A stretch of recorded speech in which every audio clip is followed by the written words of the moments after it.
Welcome, in front of me is EMPORIA Smart 3 Mini, and today I will show you how to capture a screenshot on this device.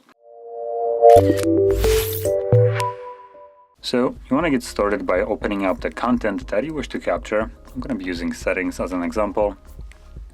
And once it's open and visible on the screen, simply hold power key and volume down.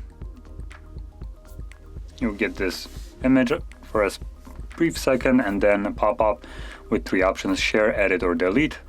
If you don't interact with it, as you can see, it just disappears. So that's one way you can capture a screenshot. Another one is by holding a power key and selecting the option from here. Not as convenient as the holding the keys, but still another option. And sometimes there's also a toggle for it somewhere in your notifications, but it looks like it's not the case right here.